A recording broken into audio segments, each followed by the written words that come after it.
Transportasi menjadi salah satu bagian penting dalam pembatasan sosial berskala besar atau PSBB di Provinsi DKI Jakarta. Pengaturan ini wajib ditaati bagi masyarakat yang harus keluar rumah dengan berkendara. Selama PSBB, pengemudi dan penumpang kendaraan pribadi maupun angkutan umum dibatasi 50% dari kapasitas kendaraan. Berkursi 2 baris hanya boleh mengangkut 3 orang. 1 pengemudi di depan, 2 penumpang di belakang. Mobil berkursi 3 baris hanya boleh mengangkut 4 orang. 1 pengemudi di depan, 2 penumpang di baris kedua, 1 penumpang di baris ketiga. Motor pribadi boleh mengangkut 2 orang jika memiliki alamat yang sama pada kartu identitas. Ojek online dilarang mengangkut penumpang, hanya boleh mengantarkan barang. Hal terpenting adalah batasi aktivitas luar rumah. Jika harus, hanya untuk kegiatan yang esensial. Selalu gunakan masker saat keluar rumah, terapkan pola hidup bersih dan sehat untuk perlindungan diri dan semua. Mari bersama ciptakan solidaritas sosial dengan menaati aturan yang ada dan tetap di rumah saja.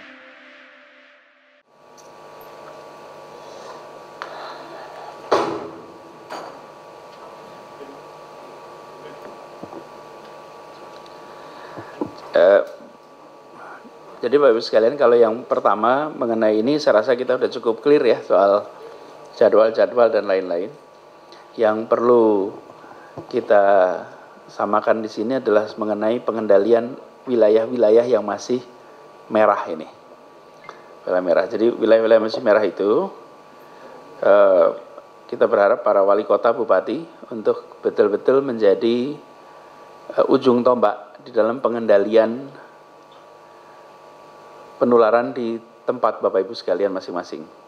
Jadi nanti Pak Sida siapkan inggup ya Pak ya. Siapkan inggup penugasan untuk ini.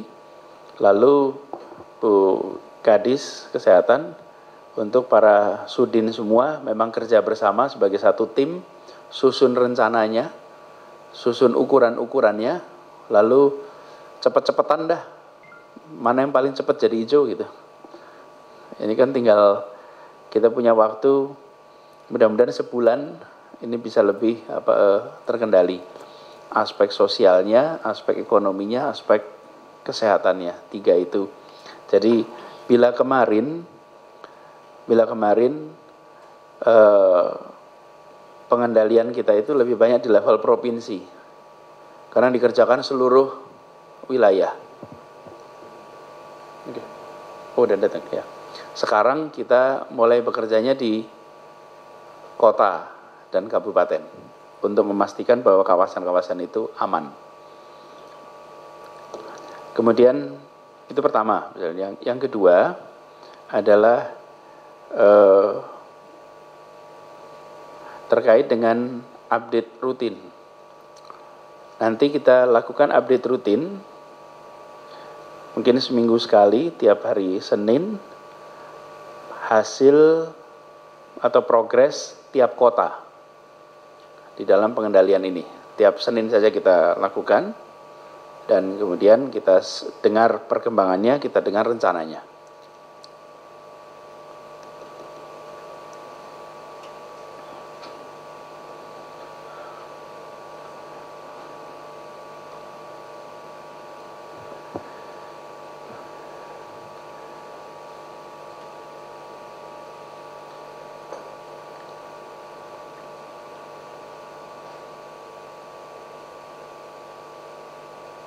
Untuk yang peraturan, Bu Yayan bisa selesai kapan?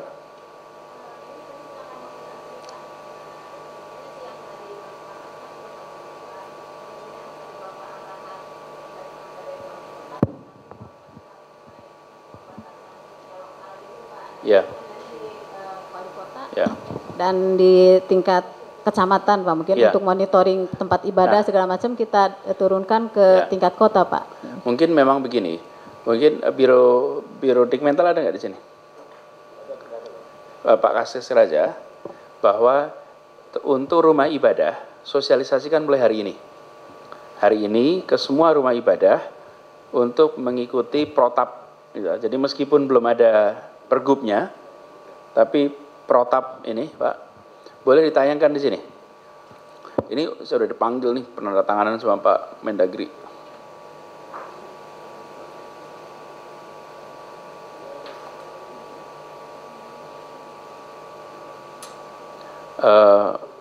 Bisa nyala? Oke.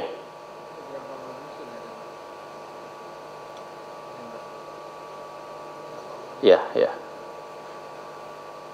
Ini Pak, jadi di sini ada yang ini yang khususnya Pak, rumah ibadah ini yang harus disosialisasikan.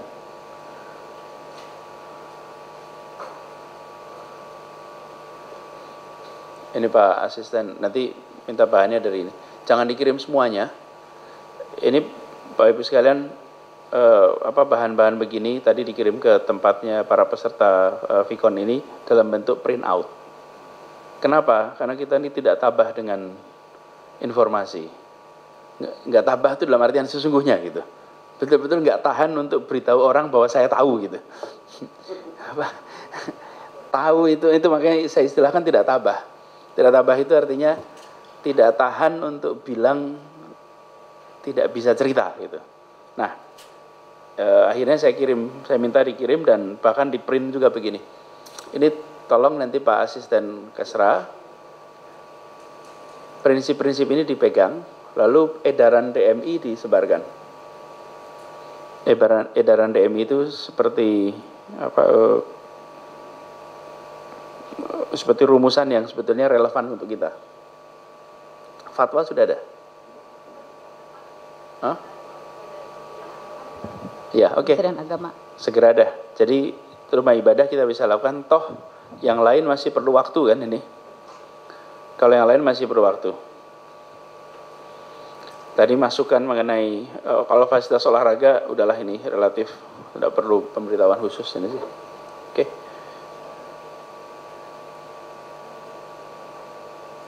Ada hal lain yang perlu kita follow up dari pembicaraan tadi?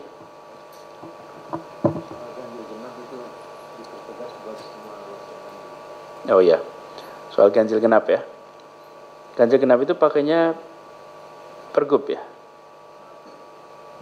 Izin Pak, masuk di dalam pergub transisi ini Pak, ada pengaturannya mengenai ganjil genapnya. Cuman kan kita harus sosialisasi. Maksudnya untuk materinya ini kami masukkan di mungkin kita transisi. Sampaikan pesan, kenapa kok ada ganjil genap? Bukan pengendalian kemacetan, tapi untuk pengendalian jumlah orang bepergian. Ya, kalau kantor itu dibagi dua, sebagian kerja, sebagian tidak, bisa mengandalkan ganjil genap juga gitu. Hotel kan tidak tutup lah, tapi restorannya kan tutup. Jadi yang diatur baru restoran nanti. Restoran di dalam hotel, breakfast apa segala macam. Ya. Dia include di operasional hotel. Ya. Ikutin hotel aja, ya. Ini perlu didetailkan nanti. Oke. Ya, restoran dalam hotel biar bisa jalan juga.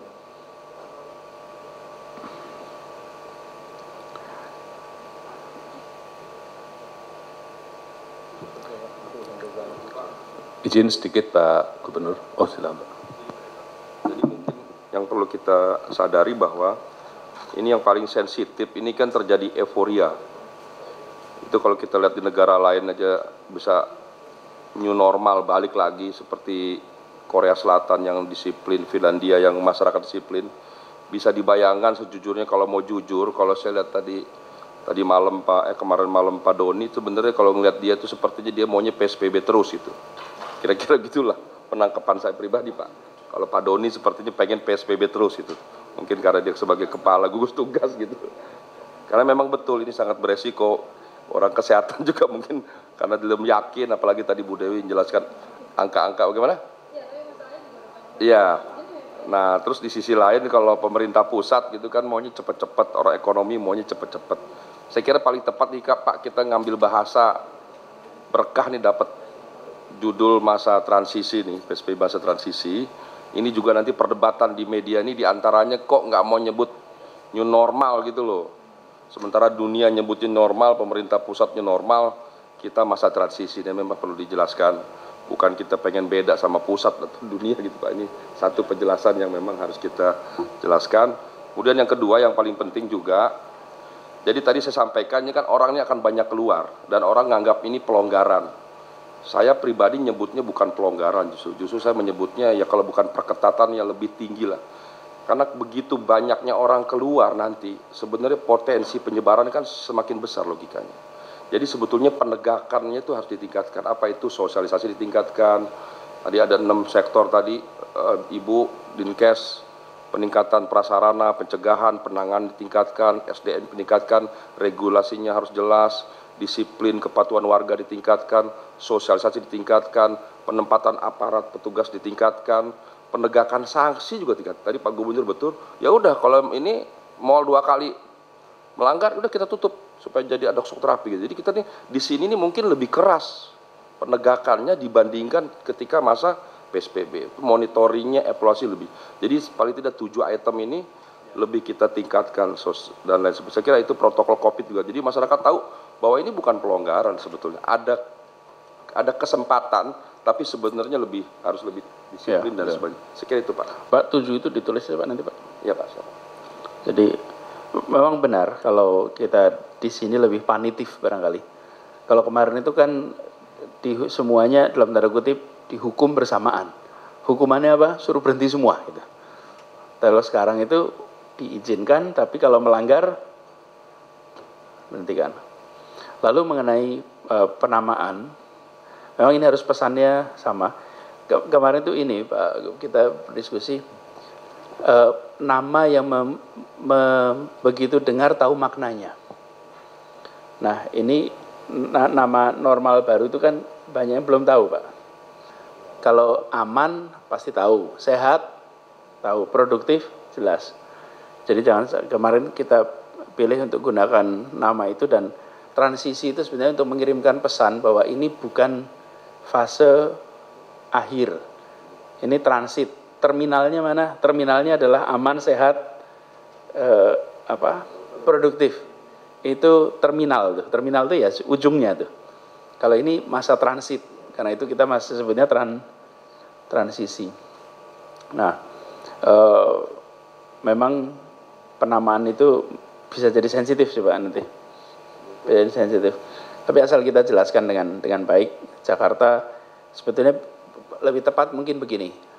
PSBB tetap dilaksanakan, ini adalah fase transisi. Gitu ya. Fase transisi. Oke.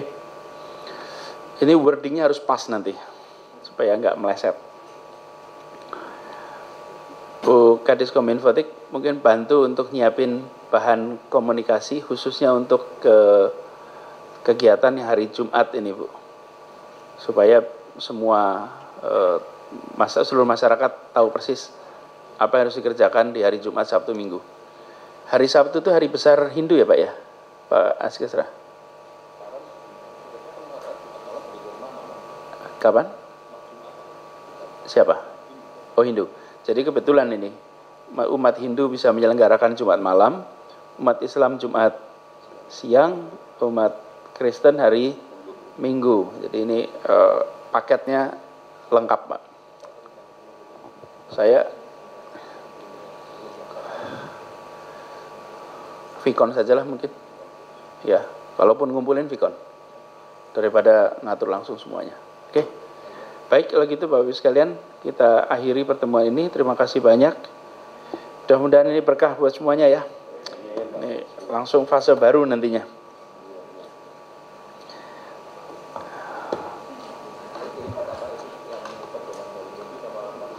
Oh ya, oke.